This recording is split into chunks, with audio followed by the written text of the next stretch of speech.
இந்த நாளிலும் மீண்டும் உங்களை சந்திக்கும்படியாக கர்த்தர் கொடுத்த பாக்கியத்துக்காக நான் கர்த்தரை ஸ்தோத்திரிக்கிறேன்.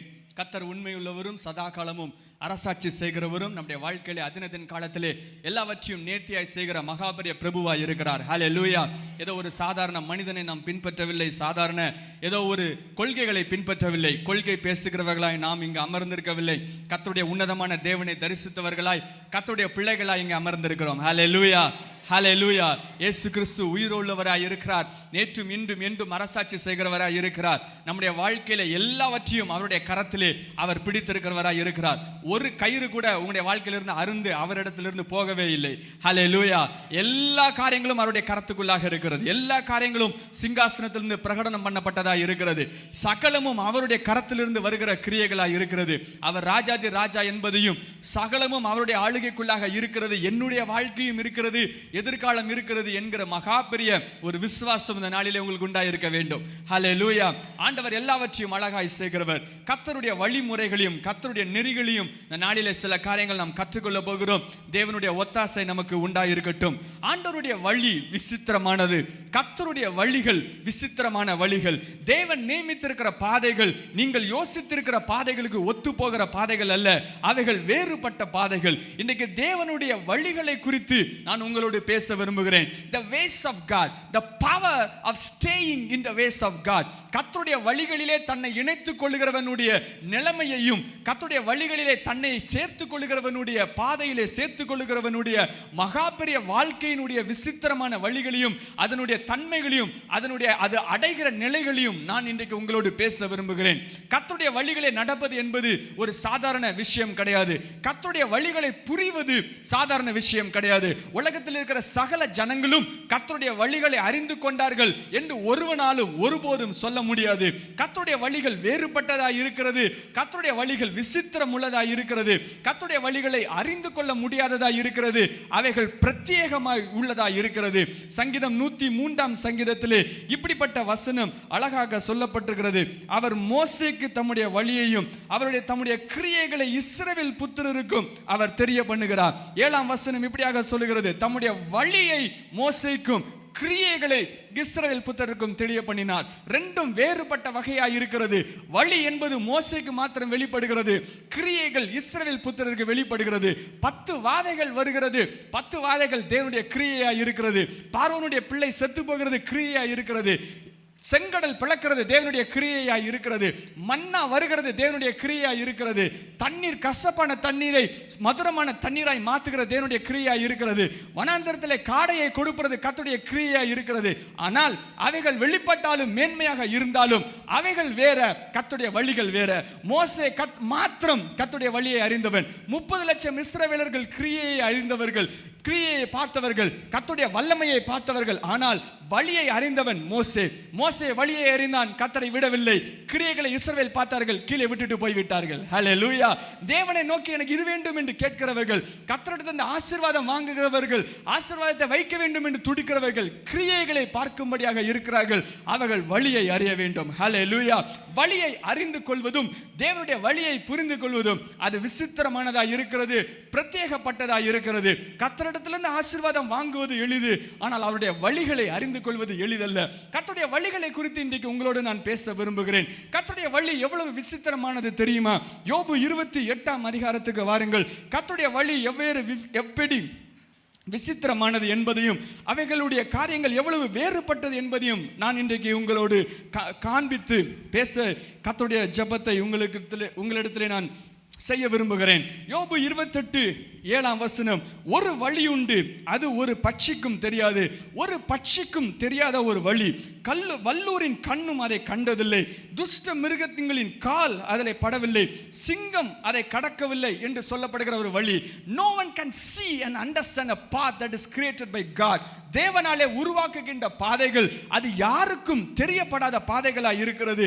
யாருக்கெல்லாம் தெரியாது? வரிசையாக வாசிக்கிறேன். 7 வசனத்திலே, பட்சிக்கு தெரியாது, வல்லூரின் கண்ணுக்கு தெரியாது, துஷ்ட மிருகத்தின் காலுக்கு தெரியாது, சிங்கத்துக்கு தெரியாது. அவ்வளவு விலையேறப்பட்ட வழியாய் இருக்கிறது. இந்த வழிக்கு இந்த பாதைக்கு ஒரு காசு கொடுத்தால் என்ன ஆகும் என்று சொல்லப்படுகிறது. பாருங்கள், 12ஆம் வசனம், அவற்றுக்கு பெயர் ஞானம் என்று சொல்லப்படுகிறது. 13ஆம் வசனத்திலிருந்து விலை எவ்வளவு என்று போட்டப்பட்டிருக்கிறது. தேவனுடைய வழியின் விலை எவ்வளவு தெரியுமா? அந்த விலை மனுஷருக்கு தெரியாது. அது ஜீவனுடைய தேசத்தில் அகப்படாது. ஆழமானது என்னிடத்தில் இல்லை என்று சொன்னது, சமுத்திரம் என்னிடத்தில் இல்லை என்று சொன்னது. அதுக்கு ஈடாக தங்கத்தை கொடுக்க முடியாது, கிரயத்துக்கு வெள்ளியை நிறுத்த முடியாது. ஓப்பேரின் தங்கம், வெளியேற பெற்ற கோமதகம், இந்திரனில கண் இதுக்கு ஈடல்ல. பொன்னும் பளிங்கும் இதற்கு ஒப்பல்ல. பசும் பொன் ஆபரணங்கள் இதற்கு மாற்றக்கூடாது. பவளத்தையும் ஸ்படிகத்தையும் அதோடு ஒப்பிட்டு பேசலாகாது. முத்துக்களை பார்க்கிலும் இந்த தேவனுடைய ஞானத்தின் வழி விலை உயர்ந்ததாய் இருக்கிறது. எத்தியோப்பியாவின் புஷ்பராகம் இதுக்கு நிகரல்ல, பசுமொன்னும் இதுக்கு சரியல்ல என்று சொல்லப்பட்டிருக்கிறது. 22ஆம் வசனம், மரணமும் நாசமும் அதை எங்கள் காதுகளிலே கேட்டோம், அவ்வளவுதான் எங்களுக்கு தெரியும் என்று சொல்லப்பட்டிருக்கிறது. இப்படியே இப்பேற்பட்ட விசேஷமான ஒரு தன்மை உடையது கர்த்தருடைய வழியா இருக்கிறது. ஹல்லேலூயா, ஹல்லேலூயா. உலகத்தில் எந்த நிலைப்பாட்டிலும் அவைகளை பெற்றுக்கொள்ள முடியாது. அது எந்த ஒரு ஜீவனுள்ள தேசத்தினுடைய காரியத்திலே பெற்றுக்கொள்ள முடியாது. அப்படி என்றால் கண்களால் பார்க்கிற இடங்களிலே அவைகள் இருக்காது, நாசத்திலே அது இருக்காது, மரணத்திலே அவைகள் இருக்காது, நாம் விரும்பி செயல்பாடுகிற வழிகளிலே இருக்காது. வழி என்று சொல்லும் பொழுது என்னது வழி என்று நீங்கள் கேட்டால், உங்களிடத்தில் என்ன ஆக வேண்டும் நான் ஒரு கேள்வியை கேட்டால் நீங்கள் சில காரியங்களை சொல்லுவீர்கள். எதிர்காலம் உங்களுக்கு எப்படியாக இருக்க வேண்டும், எதிர்காலத்தில் நீங்கள் என்னதாக ஆக வேண்டும் என்று விரும்புகிறீர்கள், எப்படிப்பட்ட காரியம் உங்களுக்கு வேண்டும் என்று நான் கேட்டால் ஒரு பெரிய லிஸ்ட் சொல்வீர்கள், ஒரு பெரிய அட்டவணை சொல்வீர்கள். எல்லாம் உங்களுடைய வழி, உங்களுடைய வழி. தேசத்திலே என்னுடைய வாழ்க்கை இருக்க வேண்டும் என்று நீங்கள் உருவாக்கின வழி, சுயமாக உருவாக்கின வழி. என்னுடைய வாழ்க்கை 2026 இந்த வழியிலே செல்ல வேண்டும், இந்த பாதையிலே செல்ல வேண்டும். 2027 இந்த பாதையிலே செல்ல வேண்டும். 2030 என்னுடைய பாதைகள் இப்படி இருக்க வேண்டும். உங்களுடைய வழியா இருக்கிறது, நீங்கள் யோசித்து உருவாக்கின வழியா இருக்கிறது. ஆனால் கர்த்தர் ஒரு வழி வைத்திருக்கிறார். அந்த வழி எந்த ஒரு பட்சிக்கும் தெரியாது, எந்த ஒரு வல்லூர் கண்ணுக்கும் தெரியாது. வெளியேறப்பட்ட ஒரு பாதையை கர்த்தர் கொடுக்கிறவராய் இருக்கிறார். ஹல்லேலூயா, ஹல்லேலூயா. கர்த்தருடைய வழி விசேஷித்தமானது.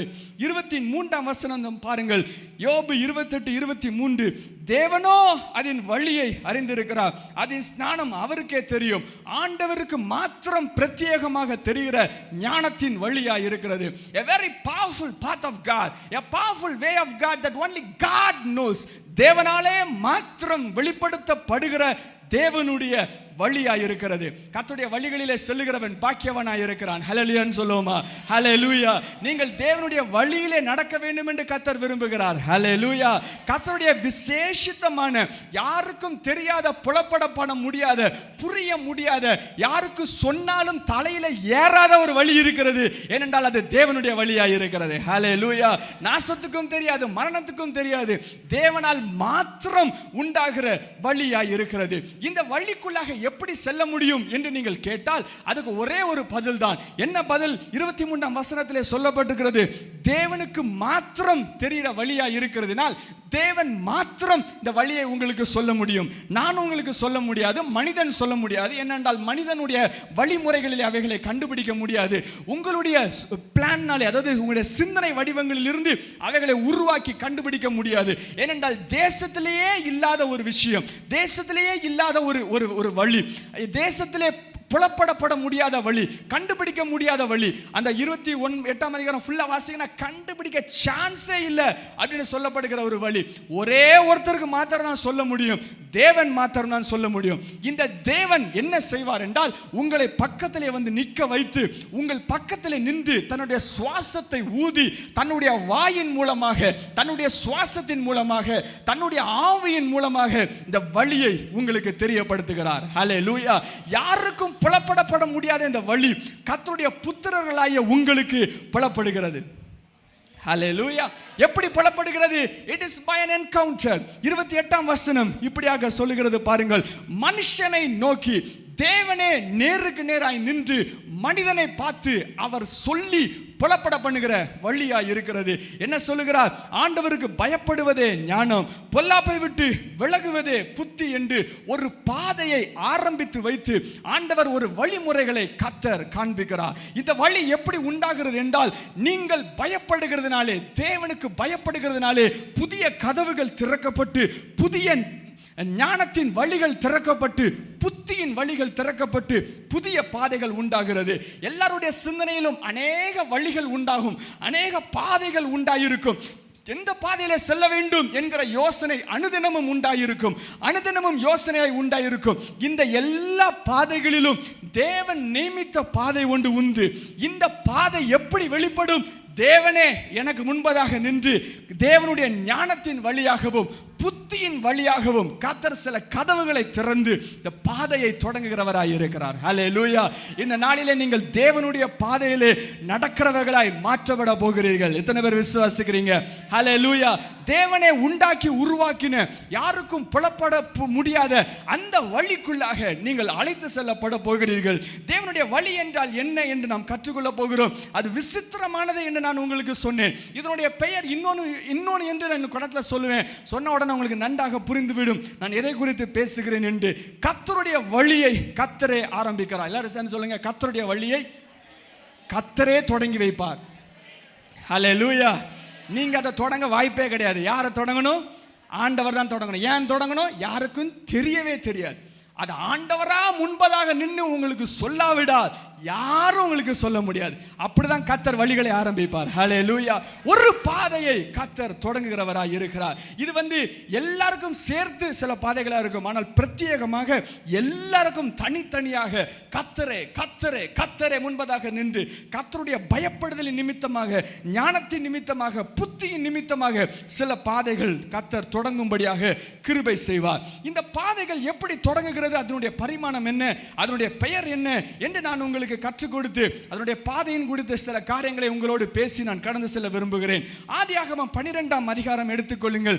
ஆதியாகமம் 12ஆம் அதிகாரத்திலே ஒரு மனிதன் சாதாரணமாக ஒரு ஊரிலே இருந்து கொண்டு சாதாரணமாக ஒரு மனிதனாய் வாழ்ந்து கொண்டிருக்கிறான். திடீரென்று கர்த்தருடைய வார்த்தை உண்டாகி அவனிடத்திலே புதிய பாதையை பிறப்பிக்கும்படியாக அவைகள் செய்கிறது. ஆதியாகமம் 12ஆம் அதிகாரம் 1ஆம் வசனம். சும்மா உட்கார்ந்துட்டு இருக்கிறவனை கர்த்தர் எப்படி புதிய பாதையை தொடங்க வைக்கிறார் பாருங்க. ஆதியாகமம் 12:1. கர்த்தர் ஆபிரகாமை நோக்கி, நீ உன் தேசத்தையும் உன் இனத்தையும் உன் தகப்பனுடைய வீட்டையும் விட்டு புறப்பட்டு நான் உனக்கு காண்பிக்கும் தேசத்துக்கு போ. நான் உன்னை பெரிய ஜாதியாக்கி உன்னை ஆசீர்வதித்து உன் பேரை பெருமைப்படுத்துவேன்.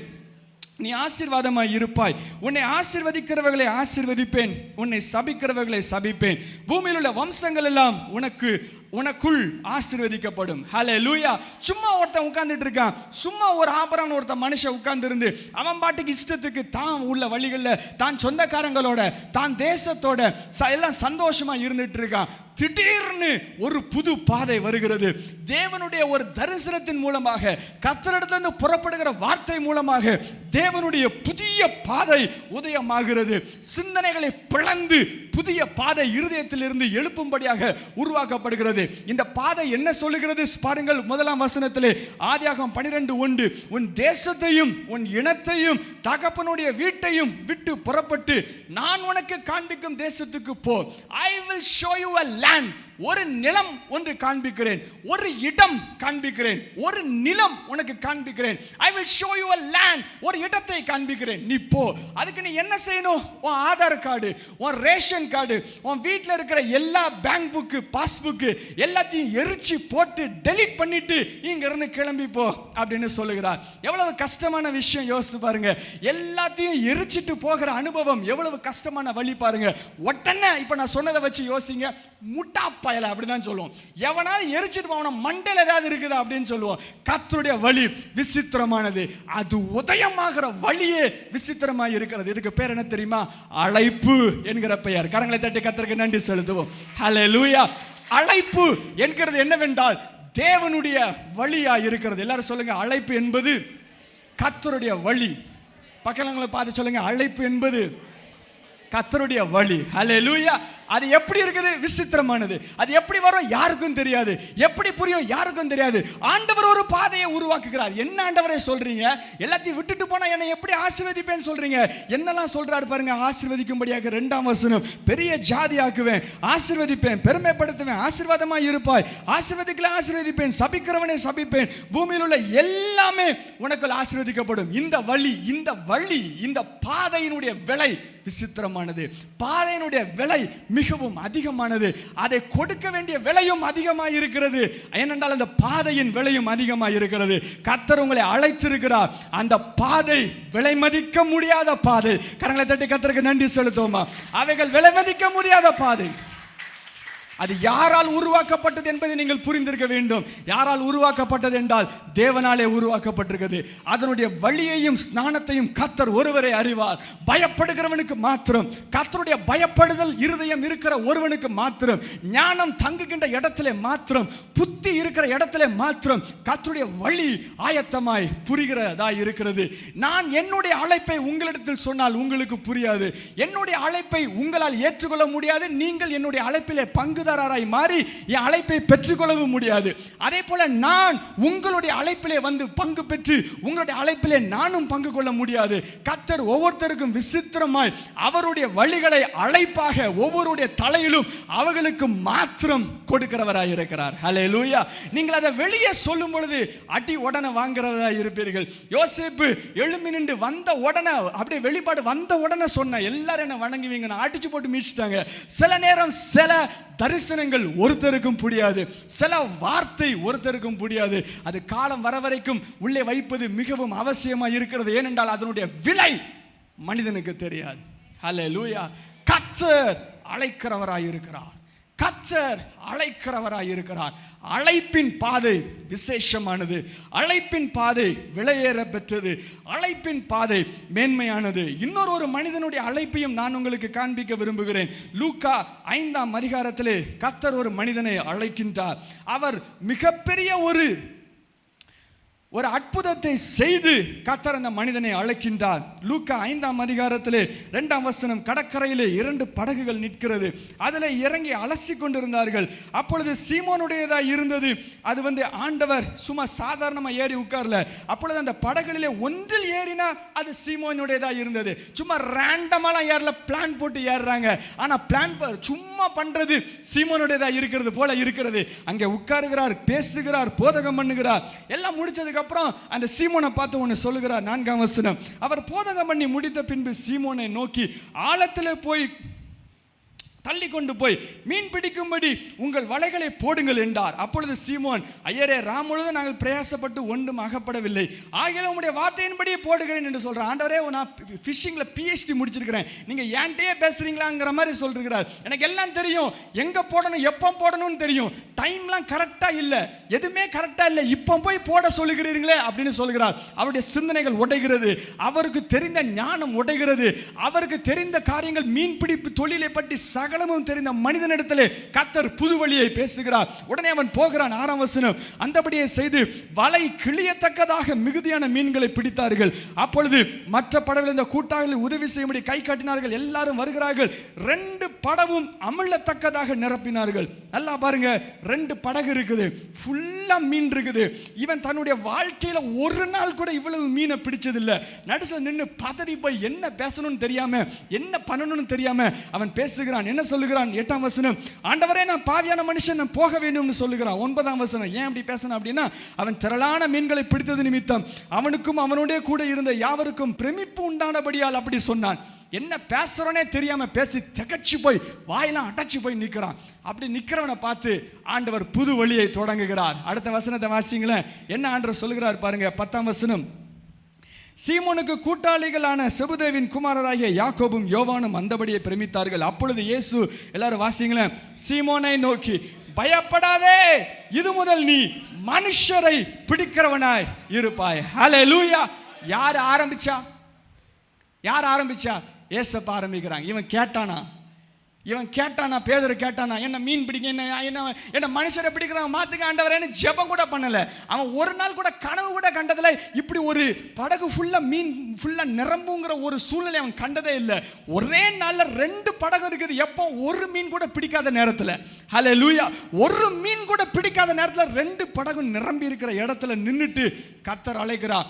இதே மாதிரி மீனை பிடிச்சு உள்ள போடுற ஆள் நீ கிடையாது, மனுஷனை பிடிச்சு உள்ள போடுற ஆளுன்னு சொல்லி புதிய வழியை தேவனே முன்பதாக நின்று கர்த்தர் ஆரம்பிக்கிறவராய் இருக்கிறார். ஹல்லேலூயா, ஹல்லேலூயா. உடனே என்ன நடக்குது? அடுத்த வசனம் தான் பயங்கரமான வசனம். 11ஆம் வசனம். அவர்கள் படகுகளை கரையிலே கொண்டு போய் நிறுத்தி எல்லாவற்றையும் கொண்டு போய் அவர்கள் விற்று காசு சம்பாதித்தார்கள் அப்படின்னு சொல்லப்படலை. எப்படி எழுதப்பட்டிருக்கு பாருங்களேன். எல்லாவற்றையும் விட்டு அவருக்கு பின் சென்றார்கள்.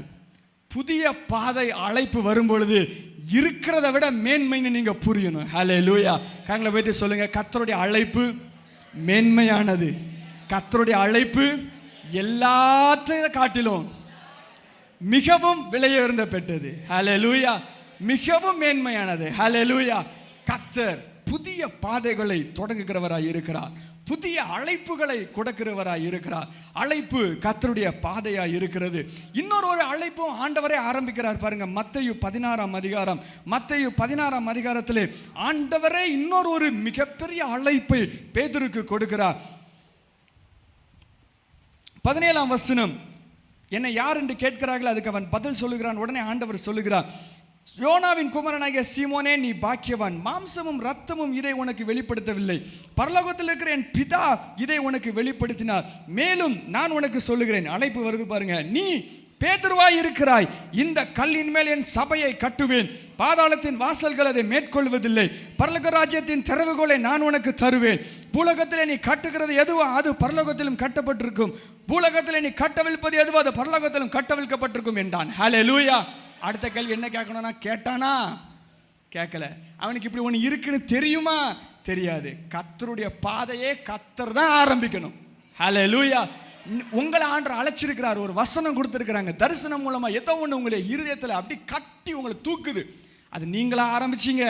இல்ல, அது தேவனுடைய வழியா இருக்கிறது. ஹல்லேலூயா.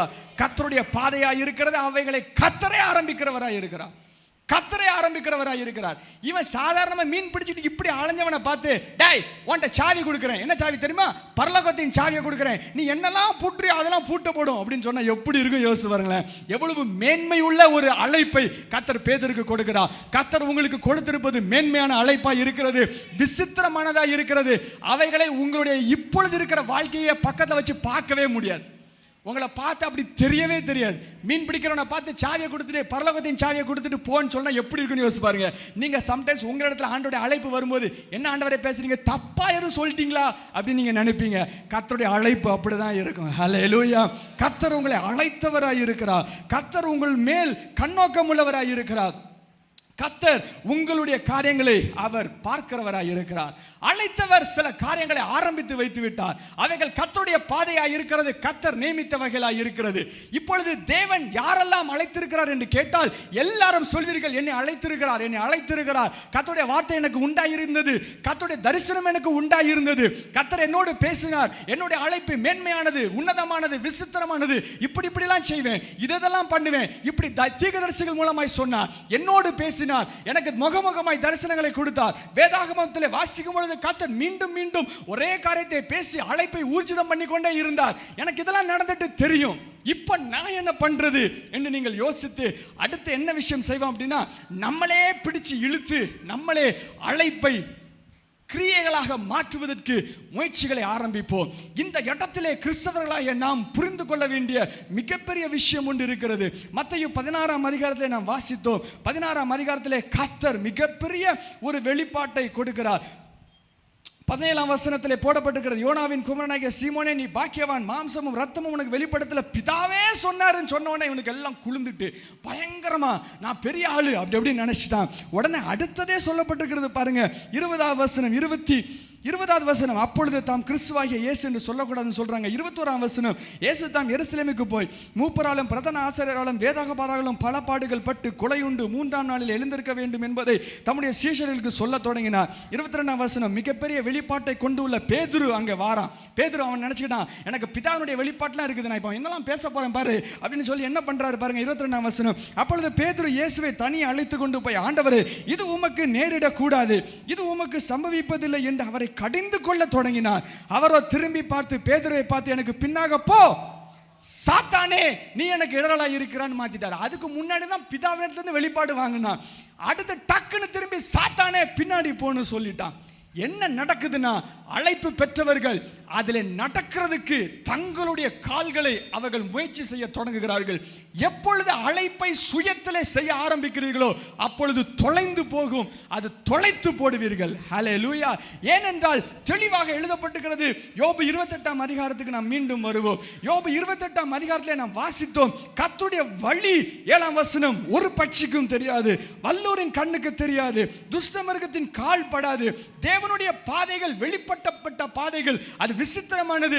எதனால் அது தாங்கிறதுக்கான சக்தி உடையதா இருக்கிறது?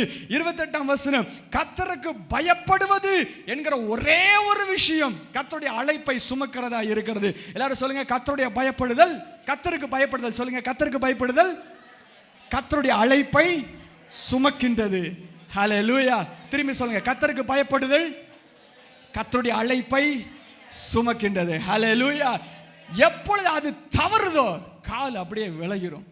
பாதை பயங்கரமான பாதை, யாருக்கும் புரிய முடியாது. யாருடைய யோசனையும் அதில் கொண்டு வரும் பொழுது அது புரியறதுக்கான சக்தியே கிடையாது. வீட்டை விட்டு போ, என்ன அதெல்லாம் நடக்க வாய்ப்பே இல்லை. இயேசுவை பின்பற்றுகிற அதெல்லாம் தப்பு அப்படின்னு எல்லாரும் சொல்லுவாங்க, எல்லாம் கஷ்டப்படுத்துவாங்க. அவங்களுக்கு புரியாது, அவங்களுக்கு சொன்னாலும் புரியாது.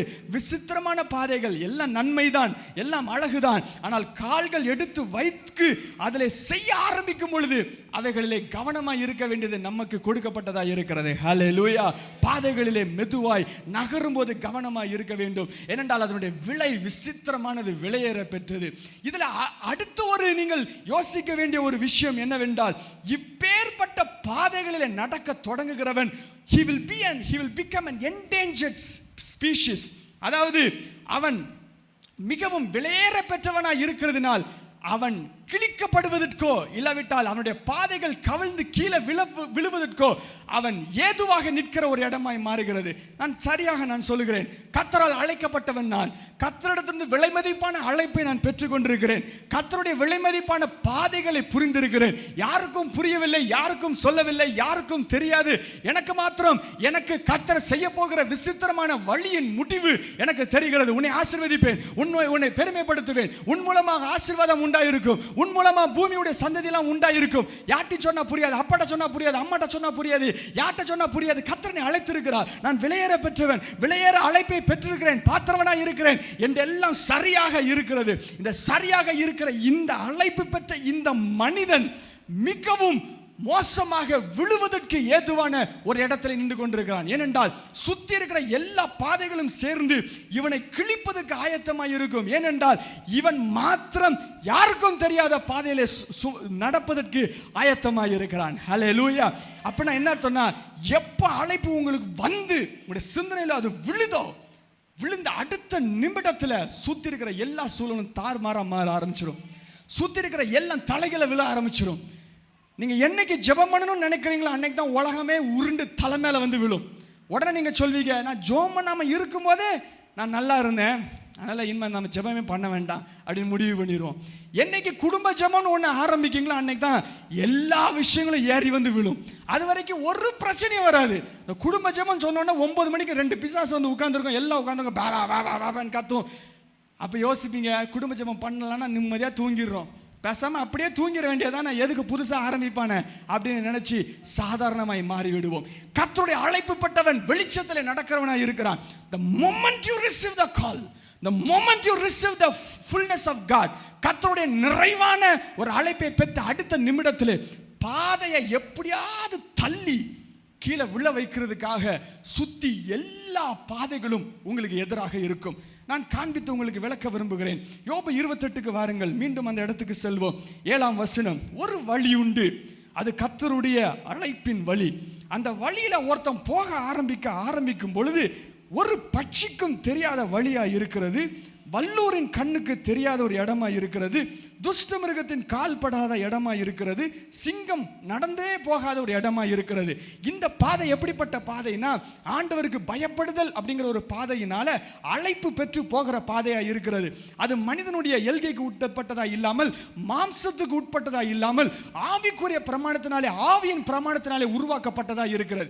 இப்போ என்கிட்ட இருக்கிறது நடக்க ஆரம்பிச்ச உடனே இங்க ஒரு துஷ்ட மிருகம், இங்க ஒரு வல்லூர் கண்ணு, இங்க ஒரு கண்ணு, அது மானிட்டரிங் ஸ்பிரிட்ஸ் சொல்லுவாங்க. அதாவது அது அப்படி உருண்டு பார்த்துக்கிட்டே இருக்கும். இவனுக்கு மட்டும் என்ன புதுசா ஒரு பாதை உருவாகி இருக்குது, இவன் மட்டும் என்ன புதுசா ஒன்று பட்டிருக்கான், என்ன பாதைன்னு தெரியாது. நீங்க வாயை திறந்து சொல்லாத பட்சத்தில் என்ன பாதைன்னு தெரியாது. சம்டைம்ஸ் வாயை திறந்து சொல்லி எல்லாத்தையும் இழந்துருவோம். வாயை திறந்து சொன்னோன்னு தெரிஞ்சிடும், ஓ அதுதான் அவன் பாதையா, அடியில அப்படின்னு அடிச்சு உடனே கீழே விழ வச்சிடும். அவன் வாயிலிருந்து போகிற விசித்திரமான அவனுடைய பாதையை தெரிந்து அவனுடைய பாதையை விளக்குவதற்காக சுத்தி எல்லாம் நின்று கொண்டே இருக்கும். இந்த குணத்தை நான் சொல்றேன், உங்களுக்கு புரிஞ்சிடும். எப்படி விளக்கணும்? ஒன்னே ஒண்ணுதான், கர்த்தருக்கு பயப்படுறத மாத்திரம் திருப்பிட்டானா இந்த வழிக்கு வந்துருவான், கர்த்தருடைய வழியை விட்டுருவான். ஹல்லேலூயா, ஹல்லேலூயா. திரும்ப சொல்றேன், கர்த்தருக்கு பயப்படுகிறதுனால உருவாக்கப்படுகிற தேவனுடைய பாதையை விட்டு விலகிறது வெளியே இருந்து சுற்றிலும் இருந்து பிடித்து இழுக்கிறதுக்கு ஏதுவா இருக்கிறது. ரொம்ப ஈஸி. அவனை லைட்டா தட்டி விட்டு கர்த்தருடைய பாதையை விட்டு மட்டும் நவட்டிட்டோனா எல்லாம் முடிஞ்சது. உடனே இது எப்படியாக நடக்கும் என்று உங்களுக்கு காண்பிக்கிறேன். லூக்கா 22ஆம் அதிகாரத்திலே பாருங்கள். லூக்கா 22ஆம் அதிகாரத்திலே சுற்றிலும் கர்த்தருடைய அழைப்பை பெற்றவனை கீழே விழ தள்ளுகிறதற்கு கண்களும் பிசாசின் கூட்டங்களும் ஆயத்தமாய் இருக்கிறது என்பதை நீங்கள் புரிந்திருக்க வேண்டும். நீங்கள் வெளியேற பெற்றவர்களாய் இருப்பதினால், கர்த்தருடைய வெளியேற பெற்ற அழைப்பை உடையவர்களாய் இருக்கிற உங்களுக்கு இந்த காரியங்கள் நிச்சயமாய் புரிந்திருக்க வேண்டும். கர்த்தருடைய பாதையிலே நடக்க வேண்டும் என்கிற விசுவாசம் உள்ளவர் சந்ததியாய் இருக்கிற நீங்கள் கர்த்தருடைய வழிகளை புரிந்து அதனுடைய எல்கைகளை பார்க்க வேண்டும். அழைத்தவன் மாத்திரமல்ல, பெற்ற அழைப்பிலே நின்று கடைசி வரைக்கும் செல்ல வேண்டும் என்கிற வாஞ்சையுள்ள சந்ததியாய் இருக்கிற நீங்கள் கண்டிப்பாக இதை புரிந்திருக்க வேண்டும். நான் சொல்கிறதை வைத்து நீங்கள் புரிவீர்கள், இல்லாவிட்டால் அடி வாங்கி புரிவீர்கள். கண்டிப்பாக நான் சொல்றதை வச்சு நீங்க புரிஞ்சிடணும். ஹல்லேலூயா. என்னன்னு பாருங்க, லூக்கா 22ஆம் அதிகாரம் 31ஆம் வசனம். மிகவும் வெளியேற பெற்ற பேதுரு, மிகவும் வெளியேற பெற்ற ராஜ்யத்தின் முதல் பங்காளராகிய அந்த பேதுரு, நியமிக்கப்பட்டிருக்கிற பேதுரு, பிசாசின் திறவுகோள்கள் வந்து அடைய முடியாது, அதாவது பாதாளத்தின் வாசல்கள் உள்ளே மேற்கொள்ள முடியாது, பரலோகத்தின் ராஜ்யத்தின் சாவி பெற்ற அந்த மிகப்பெரிய பேதுருவினுடைய கரத்தை நோக்கி என்ன வருகிறது பாருங்கள். 31ஆம் வசனம், லூக்கா 22:31. பின்னும் கர்த்தர், சீமோனே சீமோனே, இதோ கோதுமையை சுளைகளினால் புடைக்கிறது போல சாத்தான் உங்களை புடைக்கிறதுக்கு உத்தரவு கேட்டுக்கொண்டான்.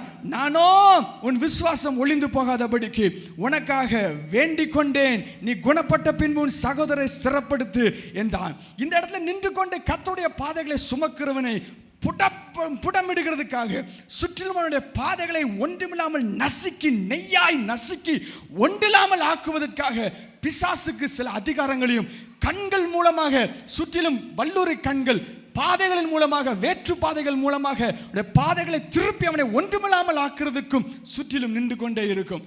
அதனாலதான் கர்த்தருடைய வழியில ஆரம்பிச்ச உடனே உங்களுக்கு அவ்வளவு போராட்டம் வருது, அவ்வளவு கஷ்டம் வருது, அவ்வளவு வேதனை வருது. நீங்க நினைச்சிருப்பீங்க, இயேசுவை பின்பற்றாம இருந்தா கூட நான் நல்லா இருந்திருப்பேன் அப்படின்னு சொல்லுகிற அளவுக்கு வாய்க்குள்ள வார்த்தை வந்துட்டே இருக்கும். உள்ள அப்படியே அடைக்கும், உள்ள அப்படி வரும், இருக்கிற எல்லா பேயும் எழுமி நின்று ஆடுற மாதிரி உங்களுக்கு இருக்கும்.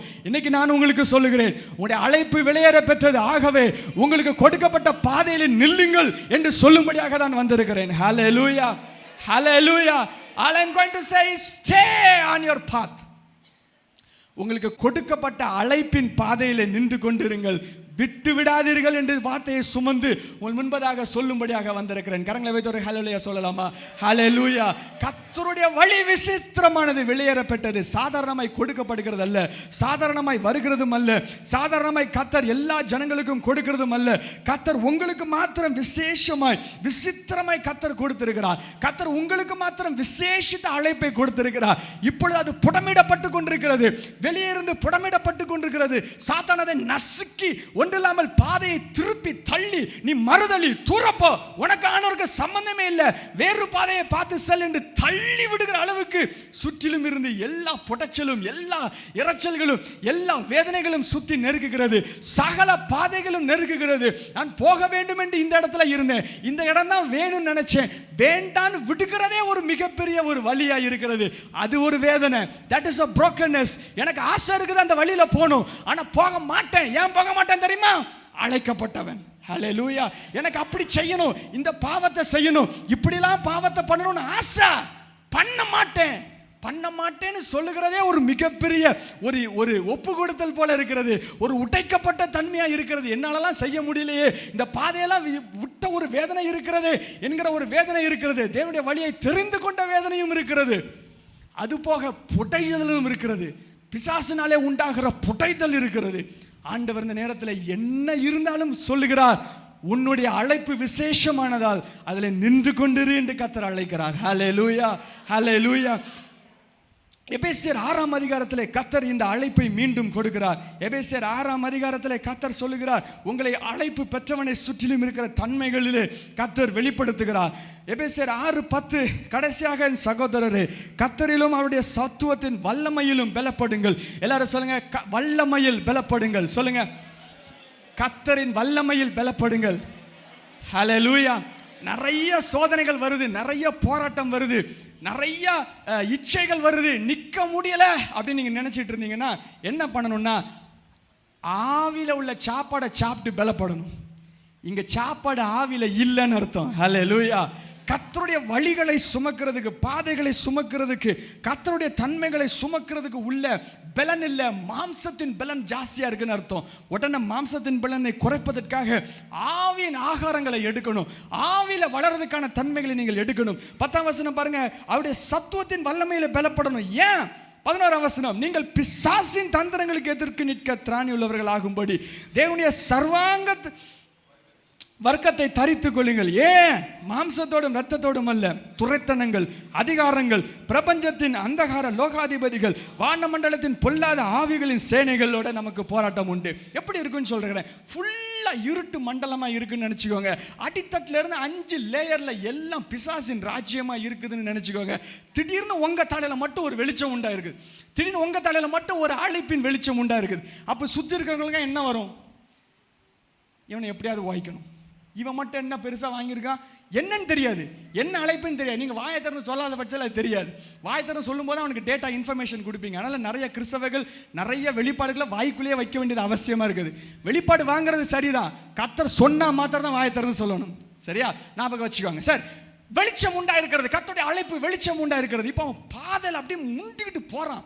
சுற்றி இருந்து எல்லாம் பார்க்குறாங்க, இவனை வழியில தட்டணும், இவன் எப்படி இப்படி போக முடியும் அப்படின்னு அந்த பாதைகளுடைய எண்ணங்கள் வரும், மேலகள் வரும். 13ஆம் வசனம், நம்ம என்ன செய்யணும்னு சொல்லப்பட்டுகிறது, ஆகையால் தீங்கு நாளில் அவைகளை எதிர்க்கவும், சகலத்தை செய்து முடிக்கிறதுக்கு நிற்கவும், செய்து முடித்தவர்களாய் நிற்கவும், திராணி உள்ளவர்கள் ஆகும்படி தேவனுடைய சர்வாங்க வர்த்தத்தையும் நீங்கள் தரித்துக் கொள்ளுங்கள், எடுத்துக்கொள்ளுங்கள் சொல்லப்பட்டுகிறது. ஹல்லேலூயா. நம்மளை எதிர்க்கிறதுக்கும் நிற்கிறதுக்கும் திராணி வேணும். காரணங்களை பற்றி சொல்லுங்க, எதிர்க்கிறதுக்கும் நிற்கிறதுக்கும் திராணி வேணும். ஹல்லேலூயா, ஹல்லேலூயா. ஆண்டவர் அவருடைய சர்வாங்க வர்க்கத்தை தரித்து திராணியை கொடுக்க விரும்புகிறார். இதை நம்ம தான் செய்யணும், நம்ம தான் தடுக்கணும், நம்ம தான் தூக்கணும், நம்ம தான் ஆவியில பலப்படணும். நம்மகிட்ட ஆண்டவர் கொடுத்துருக்கிறாங்க. நம்மகிட்ட ஒவ்வொரு சத்தியம் என்கிற கேடகம், சத்தியம் என்கிற தலை சீரா எல்லாத்தையும் நமக்கு கொடுத்துருக்கிறாங்க. எல்லாத்தையும் அணிந்து நிற்கிறவர்களாய் நாம் நிற்க வேண்டும். ஈஸியாக வழி விலகாதபடி கர்த்தருடைய பாதையில நின்று கொண்டு கர்த்தருடைய காரியங்களை பிடித்து நாம் நின்று கொண்டு நிற்க வேண்டும் என்று கர்த்தர் நம்மை இந்த நாளிலே அழைக்கிறார். கர்த்தர் இந்த நாளிலே நம்மை நோக்கி அழைக்கிறார். ஆண்டவர் உங்களை பார்த்து சொல்லுகிறார், கர்த்தருடைய வழிகளிலே நின்று ஓடுவதற்கு பலன் கொள்ளுங்கள். ஹல்லேலூயா. கர்த்தருடைய அழைப்பிலே நின்று ஓடுவதற்கு பலன் கொள்ளுங்கள். கர்த்தர் கொடுத்த வார்த்தையிலே நிற்பதற்கு பலன் கொள்ளுங்கள். என்ன வந்தாலும் சரி ஓடுவேன்னு சொல்ல போறோம். காரணம் எது சொல்லுங்க, என்ன வந்தாலும் சரி ஆண்டவரே, விசுவாசத்தை விட மாட்டேன். ஹல்லேலூயா. விசுவாசத்தை விட மாட்டேன். பேதுருட்ட அடி வாங்கும்போது ஆண்டவர் அதான் சொன்னார், உன் விசுவாசம் ஒளிந்து போகாதபடி நான் ஜெபம் பண்ணேன்னு சொல்லுறாங்க. காரணம் பேர் சொல்லுங்க, விசுவாசம் அழிந்து போகக்கூடாது. என்ன பிரச்சனை வந்தாலும் சொல்லுங்க, என்ன பிரச்சனை வந்தாலும், என்ன சோதனை வந்தாலும், என்ன போராட்டம் வந்தாலும், என்ன வேதனை வந்தாலும் விசுவாசம் அழிந்து போகக்கூடாது. ஹல்லேலூயா. தப்பா நம்பிட்டோமோ, தப்பான பாதையை தேர்ந்தெடுத்துட்டோமோ அப்படிதான் தோணும்.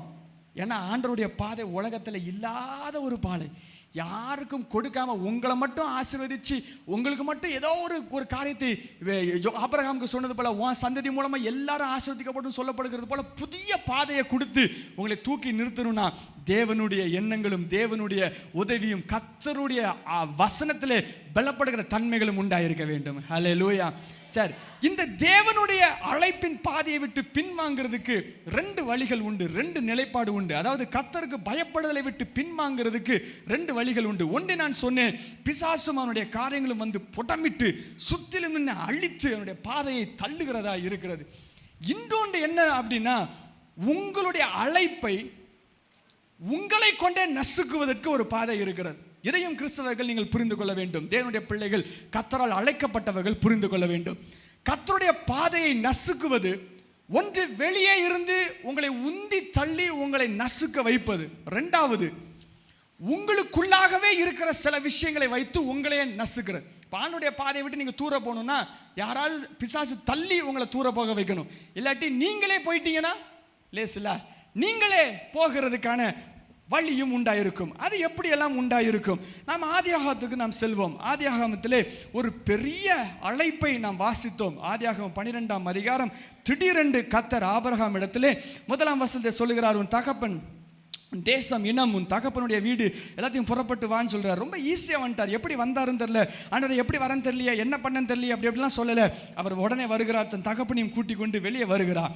சரி, வெளியே வரும் பொழுது இப்பொழுது அவருக்கு ஒரு மனசுக்குள்ள ஒரு எண்ணம் உண்டாயிருக்கிறது, தானாவே ஒரு எண்ணம் உண்டாயிருக்கிறது. இப்போ ஆண்டவர் சொல்றார், நான் உன்னை பெரிய ஜாதி, உன்னை நான் அழிக்க மாட்டேன், உன்னை கட்டுவேன், உன்னை நான் மோசம் போக்க மாட்டேன், உன்னை தூக்கி நிறுத்துவேன். இப்படிதான் ஆண்டவர் பேசியிருக்காரு. அப்படி இல்லாமல் வேற ஏதாவது பேசியிருக்கிறாரா? எதுவுமே பேசல. அது பேசி முடிச்சு ஆண்டவர் போயிட்டார். இவர் வீட்டை விட்டு வெளியே கிளம்புறார். கிளம்பும் போது உள்ள அவருக்குள்ள இந்த அழைப்பை உடைக்கிறதுக்கு அவர் உள்ள ஒரு எண்ணம் உருவாகிறது. என்ன எண்ணம் உருவாகிறது பாருங்கள். ஆதியாகமம் 20ஆம் அதிகாரம்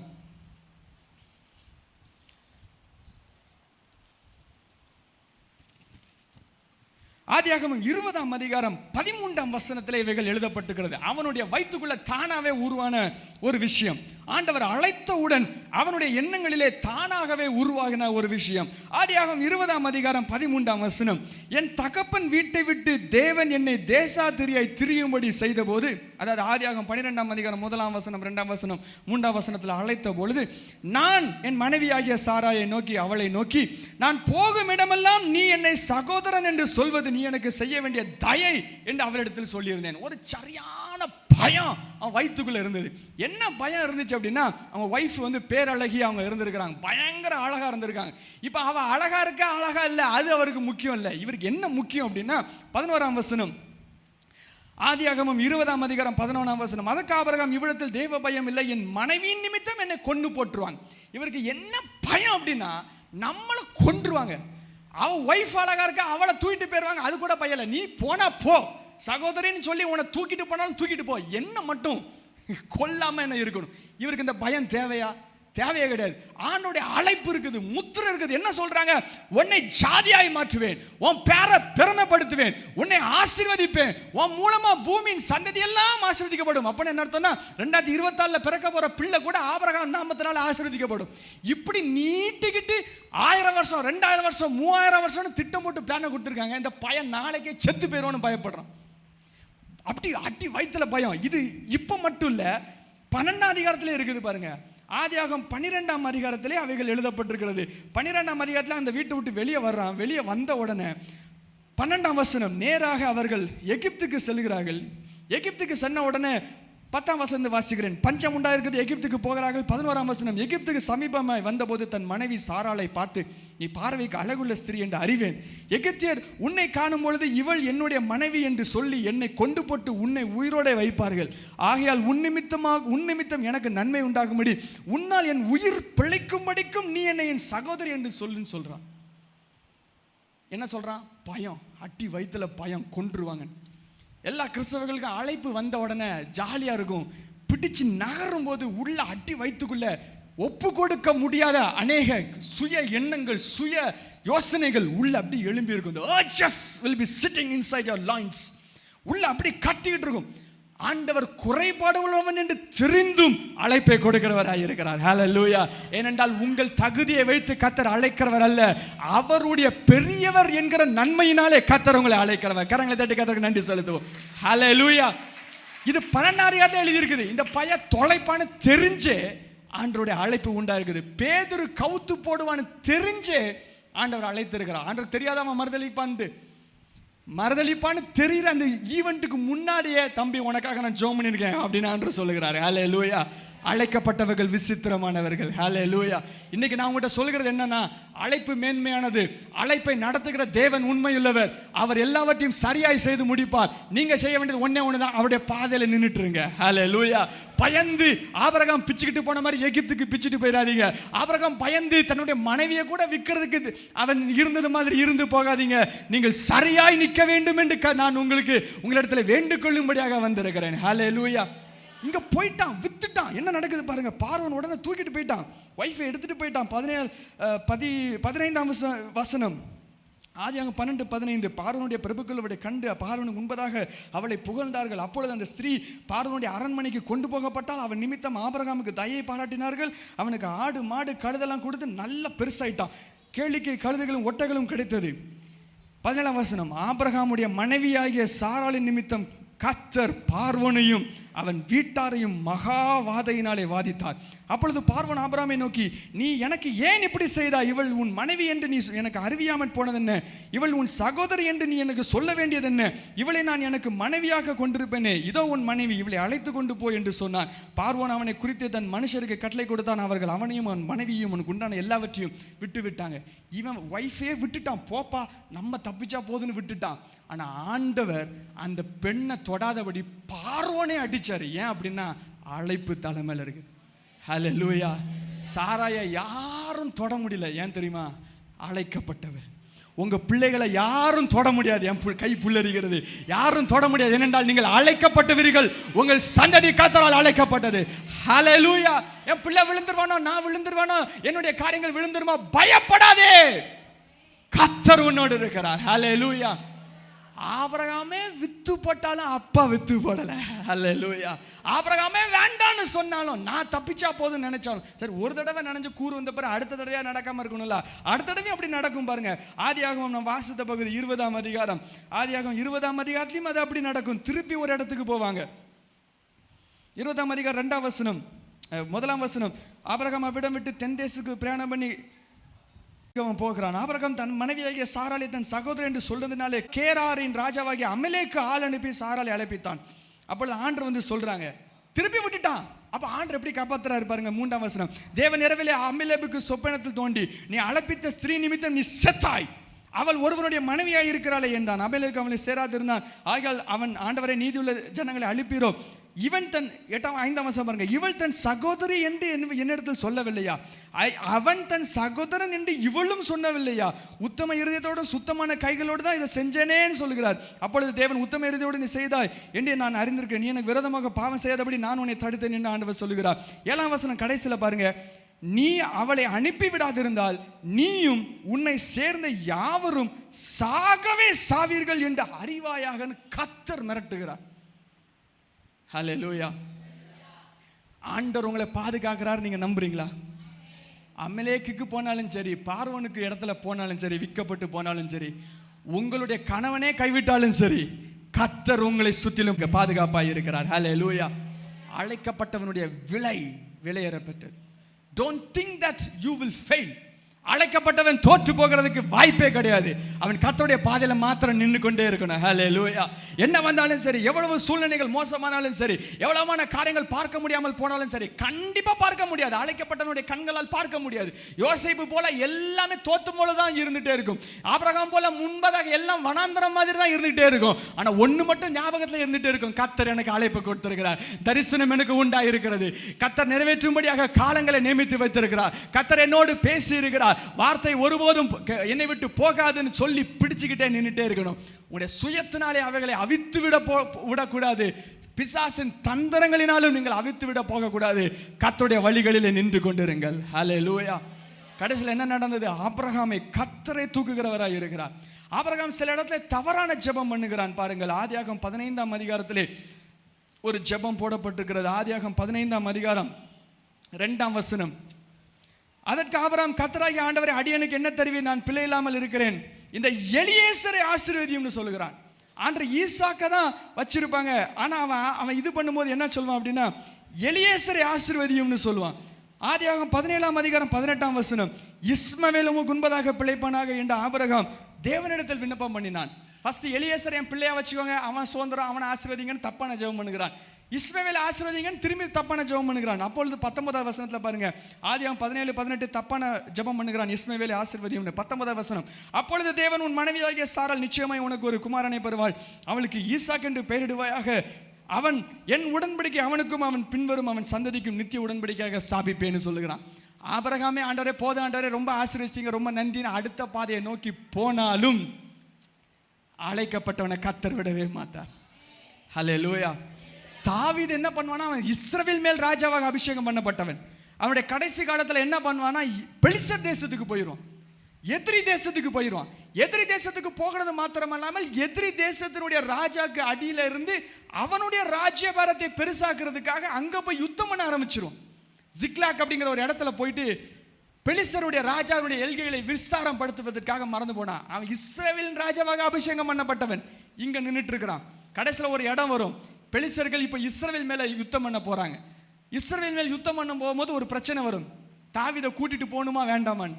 அப்போ சுற்றி இருக்கிறவங்களாம் சொல்லுவாங்க, தாவீதை கூட்டு போகக்கூடாதுன்னு சொல்லுவாங்க. உன்னை தாவீது ராஜாட்ட போய் சொல்லுவான், என்ன ஏன் விட்டுட்டு போற, நான் என்னைக்காவது உனக்கு தப்பு பண்ணியிருக்கிறேனா அப்படின்னு பெலிஸ்தர் தேச ராஜாட்ட பேசுவான். உண்மையாக தானே இருந்தேன், நான் போய் அடிக்கிறேன்னு சொல்லுவான். தலைக்கு மாற்றி பேசின இந்த தாவீதினிடத்துக்கு கூட சவுல் மரணம் அடைந்தவுடன் அந்த கிரீடம் அவன் இருந்த ஜிக்லாகுக்கு வந்தது. ஹல்லேலூயா, ஹல்லேலூயா. அழைக்கப்பட்டவன், மேல அபிஷேகம் பண்ணப்பட்டவன், கர்த்தருடைய ஆவினாலே ஊற்றப்பட்டவன், வழி பிறண்ட போதிலும் கர்த்தருடைய கிருபை தாங்குகிறது. அதுக்காக நான் பிச்சுக்கிட்டு போவேன், ஆண்டவர் தூக்கிட்டு வருவாருன்னு பிரசங்கம் பண்றதுக்கு வரல.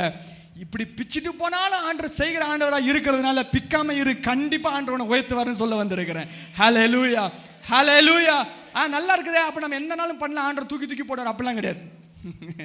ஒரு அளவு அவருடைய கிருபையினுடைய எல்கைகளில் ஒரு அளவு அப்படி நடக்கும். சில நேரங்கள் அது பிடரி நம்ம இரும்பாக்கும் பொழுது அது உடைக்கிறதுக்கான வாய்ப்புகள் இருக்கும்.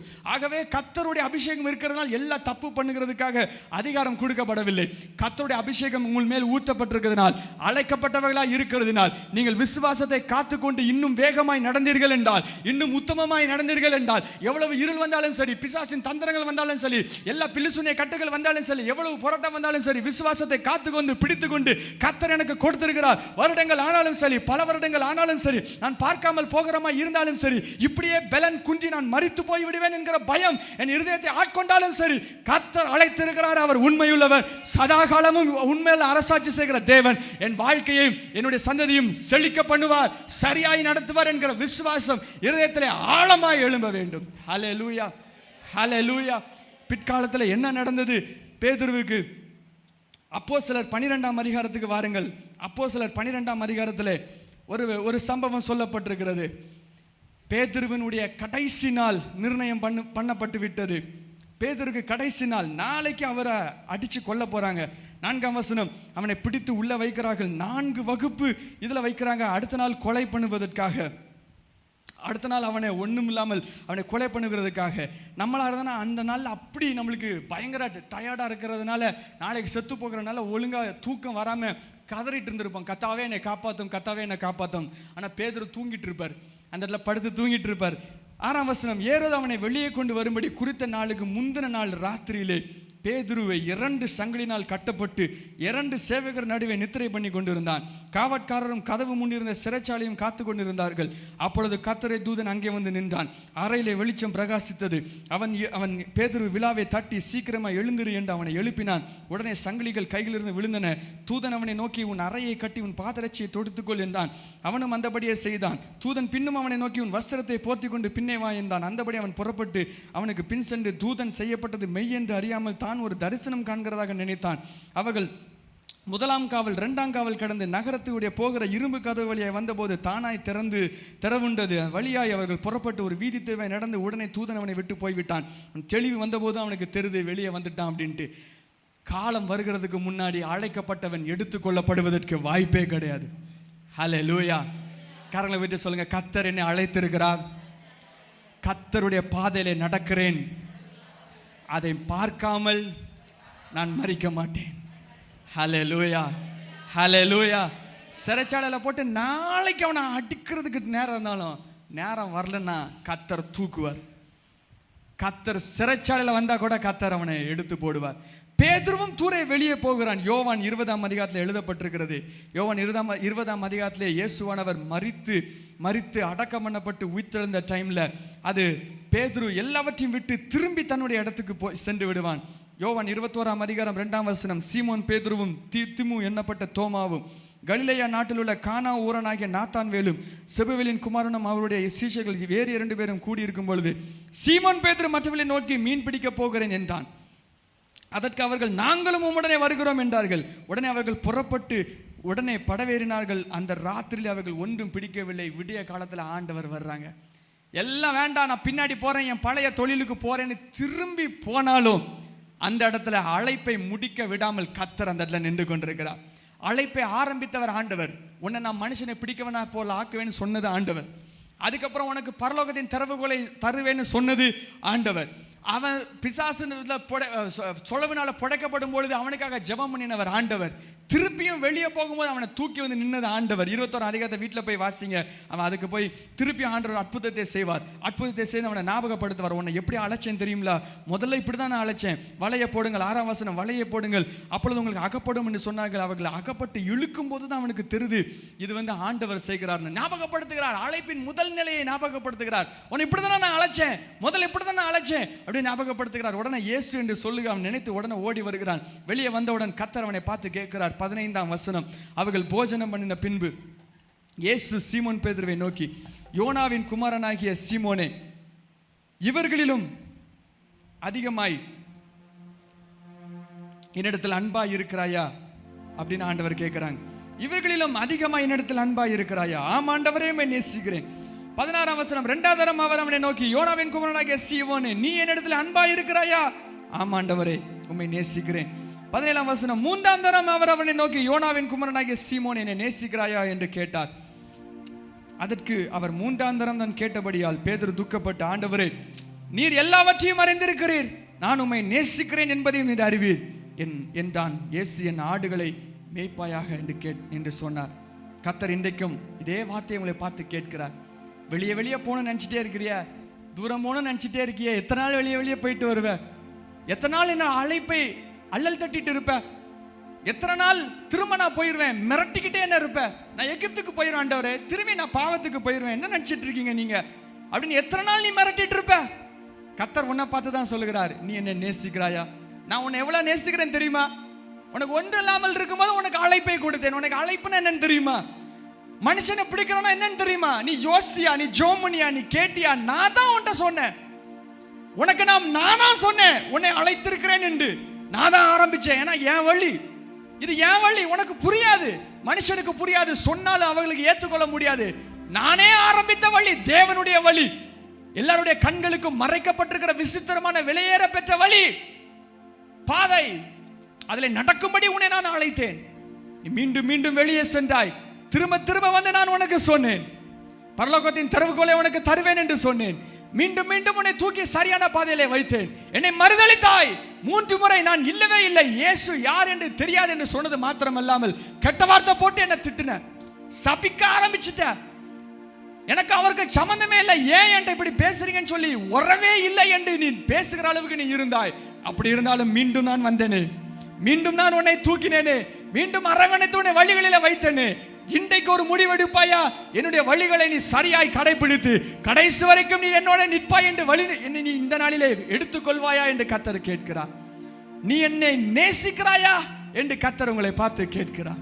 நீர் அவர் உங்களை நேசித்ததை நீங்கள் எண்ணி நீங்கள் மீண்டும் இயேசுவை நேசித்தீர்கள் என்றால் இந்த பாதையில மீண்டும் நீங்க நடக்க ஆரம்பிப்பீங்க. ஹல்லேலூயா. மீண்டும் அதிலே ஓட ஆரம்பிப்பீங்க. மீண்டும் அந்த நிலைப்பாட்டுகளை நீங்க வர ஆரம்பிப்பீங்க. அதற்கு போறோம். அப்போஸ்தலர் 2ஆம் அதிகாரத்தில் எழுதப்பட்டிருக்கிறது, வல்லமையாய் பேதுரு கர்த்தருடைய வழிகளை நின்றார். கர்த்தர் ஆரம்பிச்சது மாத்திரமல்ல, எப்படி பேதுரு மரிப்பார் என்று எழுதி வைத்திருக்கிறார் பாருங்க. 18ஆம் வசனம், நீ இள வயதில் இருக்கும் பொழுது நீ அறை கட்டி கொண்டு இஷ்டமான இடங்களிலே சென்றாய். நீ முதிர் வயதனாகும் போது உன் கைகளை நீட்டுவாய், வேறொருவன் உன் அறையை கட்டி உன் இஷ்டமில்லாத இடத்துக்கு கொண்டு போவான் என்று மெய்யாகவே சொல்கிறேன் என்றால் இது என்னது தெரியுமா? 19ஆம் வசனம், இன்ன விதமாய் மரணத்தினாலே அவன் தேவனை மகிமைப்படுத்த போகிறான் என்று குறிக்கும்படியாக தேவன் இப்படி சொன்னார். அவனுடைய ஆரம்பத்திலிருந்து அவனுடைய பாதையின் கடைசி வரைக்கும் கர்த்தர் எழுதி வைத்திருக்கிறார். ஹல்லேலூயா. எல்லாரும் சொல்லுங்க, என்னுடைய வாழ்க்கையின் இந்த நிலை இடத்திலிருந்து கடைசி எல்கை வரைக்கும் கர்த்தர் நிர்ணயம் பண்ணி வைத்திருக்கிறார். ஹல்லேலூயா. அவர் ஆரம்பிச்சார்னா சொல்லுங்க, அவர் தான் முடிப்பார். ஹல்லேலூயா. விசுவாசத்தை துவங்குகிறவர் இயேசு, விசுவாசத்தை முடிக்கிறவர் இயேசு. விசுவாசத்தை ஆரம்பிச்சு பாதியில் விட்டுட்டு போகிறவர் இயேசு கிடையாது. நீங்க விட்டுட்டு போனாலும் திருப்பி வந்து தூக்குகிறவர் இயேசு. ஹல்லேலூயா. இன்றைக்கு பேதுருவின் திருநாள் என்று சொல்வார்கள். இன்றைக்கு ஜூன் மாதம் 29ஆம் தேதியாக இந்த நாள் பேதுருவினுடைய திருநாள் என்று சொல்வார்கள். அதாவது எல்லா வருடமும் இந்த பேதுருவினுடைய நாளாக இந்த நாள் நியமிக்கப்பட்டிருக்கிறது. ரொம்ப அதிசயத்தக்க வண்ணமாய் இந்த நாளிலே பேதுருவினுடைய அழைப்பை குறித்து பேசுவதை எண்ணி நான் இந்த நாளிலே ஆண்டவரை ஸ்தோத்திரிக்கிறேன். ஹல்லேலூயா. இந்த நாள் உண்மையாகவே கர்த்தர் நியமித்து நம்முடைய வாழ்க்கையில அவருடைய அழைப்பை தொடங்குகிற நாளாக இருக்கிறது. எத்தனை பேர் விசுவாசிக்கிறீங்க? சும்மா சாதாரணமாக அந்த நாட்கள் வராது. சாதாரணமாக கர்த்தர் பேச விட மாட்டாங்க.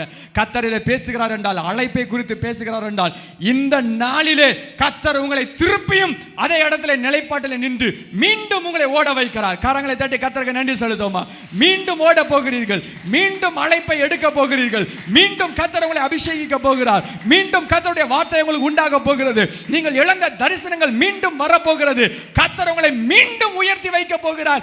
இனிமேல் விழ மாட்டீர்கள். கரங்களை தட்டி கர்த்தருக்கு நன்றி செலுத்துங்கள். இனிமேலும் விழாதபடி கர்த்தர் உங்களை பாதுகாப்பார். இனிமேல் உங்களை சுமப்பார். இதுவரைக்கும் தாங்கின தேவன் இனிமேலும் உங்களை தாங்குவார். ஹல்லேலூயா. ஹல்லேலூயா.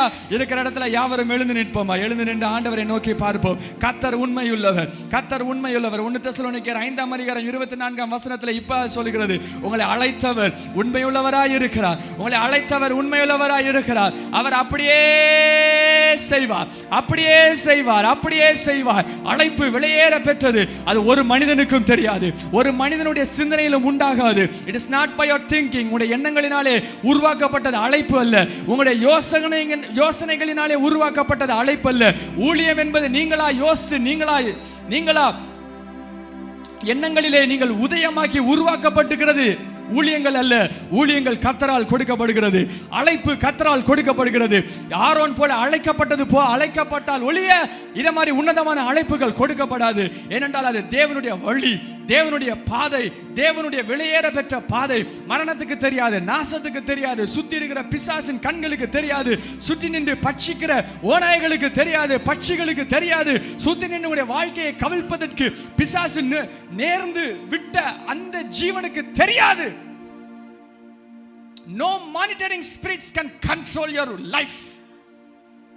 வாழ்க்கை அழிக்கும்படி பிசாசு நிர்ணயம் பண்ணின எந்த ஒரு மனிதனையும், எந்த ஒரு பிசாசின் காரியங்களும் உங்களை தொட்டாதபடி, it is beyond monitoring. பிசாசு சம்டைம்ஸ் சில நேரம் சில மனிதர்களை உங்களுக்கு முன்பதாக வைத்திருப்பான். அவன் வழியாக கர்த்தர் உங்களிடத்துக்கு கொடுத்த திட்டங்களை பெற்றுக்கொள்ளும்படியாக நிர்ணயம் பண்ணி வைத்திருப்பான். அது maybe your friend or maybe your family, யாராவது ஒருவர் இருக்கலாம். உங்களுக்கு அது தெரியாது. இந்த நேரத்தில் நீங்கள் அந்த ஜெபங்கள் கூட பண்ணணும். கர்த்தர் எனக்கு கொடுத்ததை பிசாசுக்கு செய்தி அனுப்புகிற தூதன் என்னுடைய வாழ்க்கையில யார் என்று நீங்கள் யோசிக்க வேண்டும். சும்மா எல்லாத்தையும் ஸ்டேட்டஸ் போடுகிறது, எல்லாத்தையும் பேசுகிறது, எல்லாத்தையும் யூடியூப்ல போடுகிறதுலாம் இட்ஸ் நாட் ரைட். அது கர்த்தரால் நியமிக்கப்பட்டதில்லை. உங்களுடைய ஊழியத்தையே தொலைப்பதற்காக அவைகள் உந்துதலாய் சில நேரம் இருக்கும். சில காலங்கள் வருகிறதுக்கு முன்பதாக சில காரியங்களை பேசினால் பீறி போடுகிற அனுபவம் உண்டாயிருக்கும். You will be killed because you have spoken at the wrong time. சில ஊழியங்கள் போய்விட்டு அடி வாங்கின அனுபவங்கள் ஊழியக்காரர்களுக்கு உண்டு. எல்லா ஊழியக்காரர்களுக்கு தெரியும் ஊழியம் போயிட்டு என்னெல்லாம் அடி வாங்குவோன்னு தெரியும். எல்லா ஊழியக்காரன்ட்ட கேட்டு பாருங்க, கதை சொல்லுவாங்க, அனுபவங்களை சொல்லுவார்கள். காரணம் என்ன? பாதைகள், கர்த்தருடைய பாதைகள் ஆயத்தம் இல்லாமல், இருதயத்திலே அதை தாங்குகிறதுக்கான சக்தி இல்லாமல், இல்லாவிட்டால் அதை பின்பற்றுகிறதுக்கான கர்த்தருடைய பயப்படுதல் இல்லாமல் இருதயத்தில் இருக்கும் பொழுது அவைகளை விட்டு தவறுகிற வழி உண்டாயிருக்கும். பொல்லாப்பை விட்டு விலகுவதே புத்தி என்று சொல்லப்பட்டிருக்கிறது. பொல்லாப்பு செய்வது புத்தியினம். அப்படின்னா புத்தியினமும் முட்டாள்தனமும் இருதயத்தில் இருக்கும் பொழுது அழைப்பை சுமக்க முடியாது. கர்த்தருக்கு பயப்படதே ஞானத்தின் ஆரம்பம்.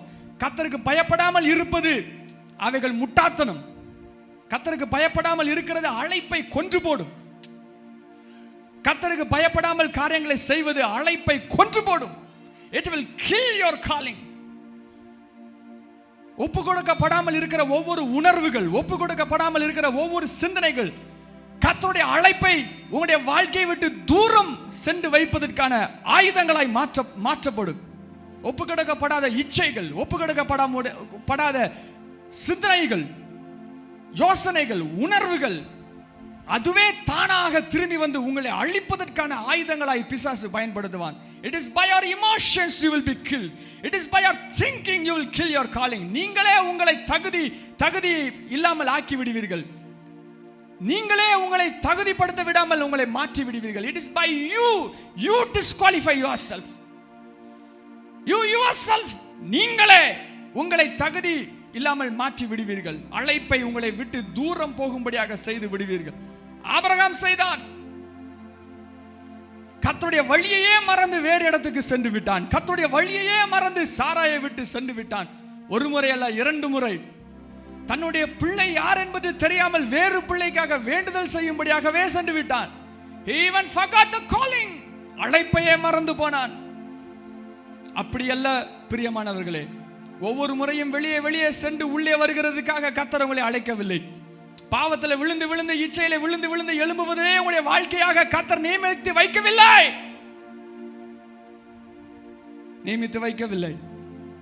உன்னதங்களிலே சிறகடித்து கர்த்தருடைய வார்த்தையை சுமந்து ராஜ்யத்தை பிரகடனம் பண்ணுகிற மகாபரிய சேனையாய் சந்ததியாய் கர்த்தர் உங்களை வைத்திருக்கிறார். ஒப்பு கொடுப்பீர்களா? கரங்களை உயர்த்தி, ஆண்டவரே உம்முடைய அழைப்பை மாத்திரம் பிடிக்க ஒப்பு கொடுக்கிறேன். உம்முடைய அழைப்பை மாத்திரம் பிடிக்க ஒப்பு கொடுக்கிறேன். வேற எதுவும் வேண்டாம். ஒப்பு கொடுக்கப்படாமல் இருக்கிற எல்லா உணர்வுகள், எல்லா சிந்தனைகள், எல்லா யோசனைகள், எல்லா வழிகள் என்னுடைய சுய வழிகள், உன் சுய புத்தியின் மேல் சாயாமல் கர்த்தரை மாத்திரம் நம்பிக்கொண்டிரு. ஊழியங்கள் உன்னுடைய சிந்தனை வழியாய் நிறைவேறாது. Don't pull the calling by yourself. நீயே இழுத்து செல்லாதே கர்த்தருடைய அழைப்பை. நடக்காது. God's calling will be fulfilled in God's timing. கர்த்தருடைய நேரத்திலே கர்த்தருடைய அழைப்பு நிறைவேற்றப்படும். அவர் எழுதினால் அவரே நிறைவேற்றுவார். அவர் சொன்னால் அவரே செய்வார். நான் என்ன செய்ய வேண்டும்? பயப்படுகிற வழிகளை நின்று கொள்ள வேண்டும். தேவனுக்கு பயப்படுகிற இருதயம் உண்டாயிருக்க வேண்டும். பொல்லாப்பை விட்டு விலகிற சிந்தனை உண்டாயிருக்க வேண்டும். அது மாத்திரம் தான் வேணும். ஆண்டவரே, நீர் வரும்பொழுது, நீர் என்னை பயன்படுத்தும் பொழுது கீழே விழாமல் என்னை பாதுகாத்துள்ளும். துணிகரமான பாவத்துக்கு என்னை விலக்கி காத்துக்கொள்ளும். உம்முடைய அபிஷேகம், உம்முடைய வல்லமை என்னை தாங்கும் பொழுது கர்த்தாவே உம்முடைய நாமத்தை தூஷணப்படுத்தாதபடி என்னை காத்துக்கொள்ளும். என்னை பயன்படுத்தும் போது நான் விழுந்துடக்கூடாது. சிம்சோன் மாதிரி, ரூபன் மாதிரி விழுந்து போய் விடக்கூடாது. தாவீது மாதிரி விழுந்து எழுந்தவனாய் மாறிவிடக்கூடாது. சாலமோன் போல தொலைத்து விடக்கூடாது.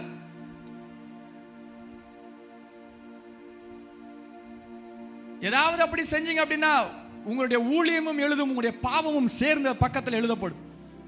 தாவீதுக்கு அப்படிதான் மத்தேயு 1ஆம் அதிகாரத்தில் எழுதப்பட்டிருக்கிறது. ஒரு பயங்கரமான வசனமா எழுதப்பட்டிருக்கிறது. உங்களுடைய பாவமும் சேர்ந்து எழுதப்படும். ஆண்டவரே என்னை சுத்தவனாய் மாட்டும் என்று கேளுங்க. தீங்கு நாளில் எதிர்த்து நிற்கிறதுக்கான சக்தியும் திராணியும் எனக்கு உண்டாயிருக்கும்படியாக சர்வாயுத வர்க்கத்தை தரித்து கொள்ளும்படியாக ஞானத்தை எனக்கு தாங்க என்று கேளுங்கள். பிசாசு தொடுக்கிற அம்புகளை தாங்குகிற விசுவாசம் என்கிற கேடயம் உண்டாயிருக்கும்படி ஆண்டவரிடத்தில் கேளுங்க. அவன் அம்பு விட்டுக்கிட்டே இருப்பான், விசுவாசத்துக்கு எதிராக அம்பு விட்டுக்கிட்டே இருப்பான். எல்லா அம்பு உங்க தலையில வந்ததுக்கு அப்புறம், தலையில குத்துனதுக்கு அப்புறம் you cannot pull everything out. அதை தாங்கிறது சிந்தனையில தாங்க கூடாது, அதை தாங்குகிறது கேடகத்துல தாங்கணும்.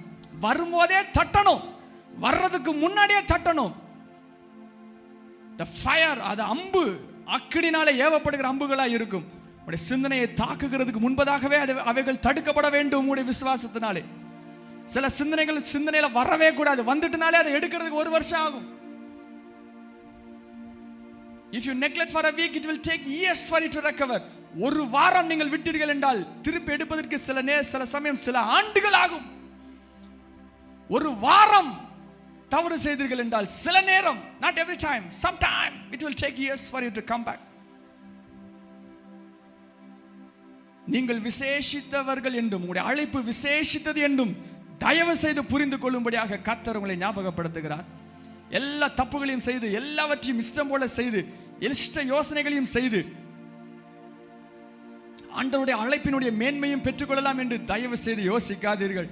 தயவு செய்து யோசிக்காதீர்கள். உங்களுடைய எண்ணங்களையும் வழிகளையும் சீர்படுத்துங்கள். கர்த்தர் உங்களை உபயோகப்படுத்துவதற்கு உண்மையுள்ளவராய் இருக்கிறார்.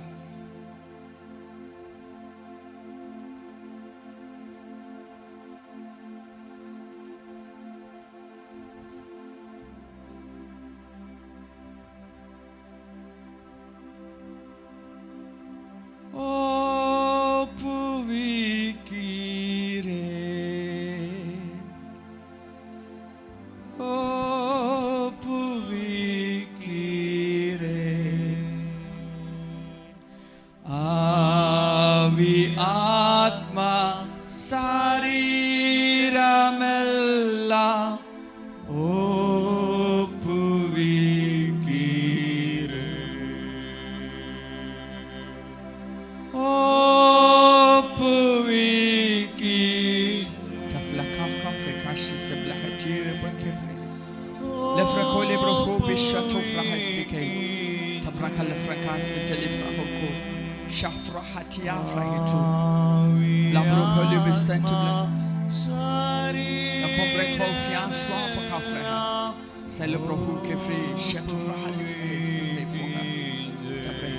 கடைசியாக கரங்களை உயர்த்தி, ஆண்டவரே எல்லாவற்றையும் ஒப்புக் கொடுக்கிறேன், எல்லாவற்றையும் ஒப்புக் கொடுக்கிறேன், என் வழிகள் எல்லாவற்றையும் ஒப்புக் கொடுக்கிறேன், என் எண்ணங்கள் எல்லாவற்றையும் ஒப்புக் கொடுக்கிறேன், என் பாதைகள் எல்லாவற்றையும் ஒப்புக் கொடுக்கிறேன், என் கேள்விகள் எல்லாவற்றையும் ஒப்புக் கொடுக்கிறேன். எல்லாம் தெரிஞ்ச பிறகுதான் நான் நடக்கணும் இல்ல ஆண்டவரே, நீர் சொல்லும் பொழுதே நான் கீழ்ப்படிய ஒப்புக் கொடுக்கிறேன். எல்லாம் தெரிஞ்ச பிறகுதான் நான் போவேன் இல்லப்பா, நீங்க சொன்ன உடனே நான் போவேன், நீங்க சொன்ன உடனே நான் செல்வேன். உடைய வார்த்தையை கீழ்ப்படிவதே பிரதானமாய் நான் எடுத்துக்கொள்வேன். உமக்கு பயப்படுகிறதே பிரதானமாய் நான் எடுத்துக்கொள்வேன். இச்சையின் வழியாய் அல்ல, பாவத்தின் வழியாய் அல்ல, பாவத்திலே விழுந்து விழுந்து எழும்புகிற வழியாய் அல்ல. ஆண்டவரே, உம்முடைய பாதையை மாத்திரம் பிடித்துக் கொள்வேன். என் நேரத்தை வீணடிப்பதற்காக நான் அழைக்கப்பட்டவன் அல்ல. கிறிஸ்தவர்கள் நேரத்தை வீணடிப்பதற்காக அழைக்கப்பட்டவர்கள் அல்ல.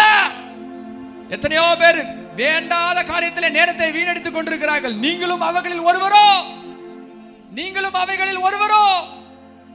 காலத்தை நேரெடுக்கிறவன் அவன் முட்டாள். அவன் ஒருபோதும் தன்னுடைய காரியத்தை பார்க்க மாட்டான், ஒருபோதும் தன்னுடைய எல்கைகளை பார்க்க மாட்டான்.